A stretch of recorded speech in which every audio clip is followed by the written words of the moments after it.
Hey, what's up, guys? Thanks for checking out another episode of Kenny's Record Collection. Today, we're going to get into something a little bit different. The 1996 classic album, Stakes is High by De La Soul.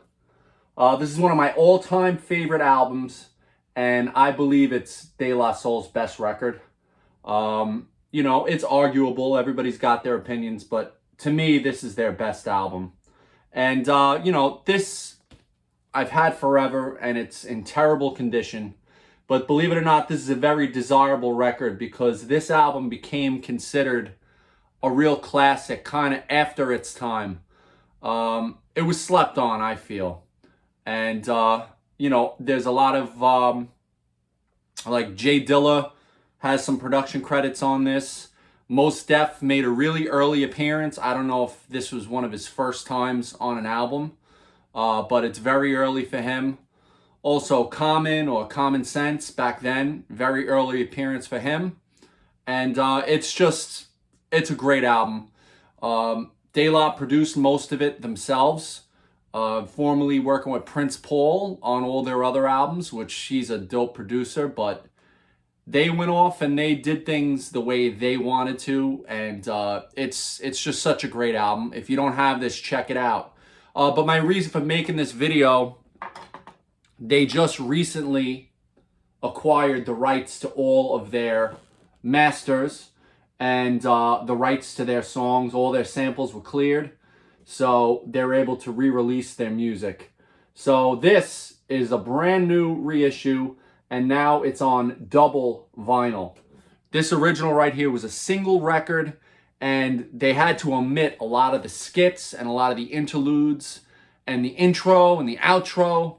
So the vinyl version kind of lost a lot of the flavor. I also had the cassette back then, and I used to listen to it end to end over and over again.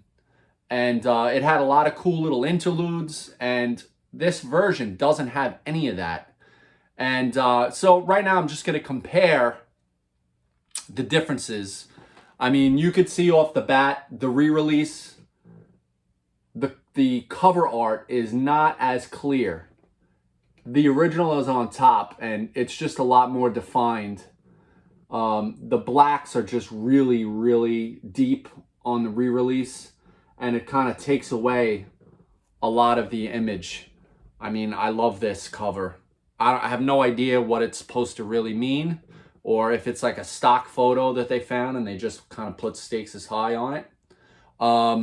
But it's just really cool. And the lettering they used, those Newport letters, really cool. So I'm going to open this up right now, and we're going to check it out. I just got this at my local record store, Needle and Groove. Shout out to them. Slice this open. See what's in here. So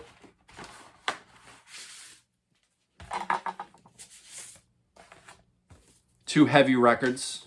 They feel like they're probably like, 140 grams. Check the label. I mean, I'm really looking forward to putting this on.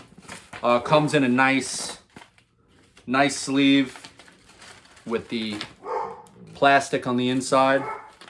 Static reducing plastic. Here's the second record. And I'm going to try to make this fast. I think my dog wants to go out. I hear him in the background.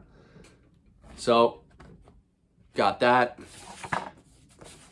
I suggest you go grab one of these right now if you're interested, because it probably won't be available that long.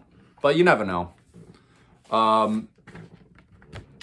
So here's the back cover. I mean, it's so minuscule, you can't really read any of it. But if you compare it to the original, some of the songs, a lot of the samples weren't really cleared or mentioned on the original. It's just minutia, but that's, you could see here they have everything notated. And there's also, the skits are on here. So that's one of the main reasons why I had to get this. Also, too, I mean, this is true, nerdery, but they had the Native Tongues logo on the original version. The Native Tongues was kind of like a collective of them and Tribe Called Quest and a lot of other groups. And, you know, they were kind of like united front, you know, pushing things forward in hip hop. But on the re-release, I mean, that's not there. You know, some people may be able to figure out why. I have no idea. I know there was definitely some, not beef, but there was, you know, kind of like a breakup between all of them. So yeah, really looking forward to listening to this. There's a hype sticker if anybody wants to see that. And I'll show you the original record. Like I said, this is kind of a holy grail. I mean, this sells for well over $100. Any condition. It's a hard to get record because, like I said, it was very slept on at the time. I'll pull the record out and you'll see this record's not in great condition. I listened to this tons of times.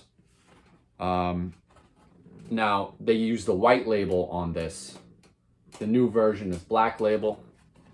And, you know, they really cram the songs on, so the sound isn't good. And, you know, you see I have that orange sticker there. I used to cut this up a little bit, especially the song Stakes is High, produced by Jay Dilla. Early credit for him. So yeah, that's basically it. You know, I just wanted to show you guys something a little different for this weekend. So yeah, let me know what you think. Let me know if you're a De La Soul fan. You know, leave me a comment. You know, if you can, like, dislike, and subscribe to me if you can. I'd really appreciate it. I'm almost at 1,000 subscribers, so, you know, that would be a cool milestone to get to this weekend. And everybody, enjoy your weekend, and I'll talk to you soon.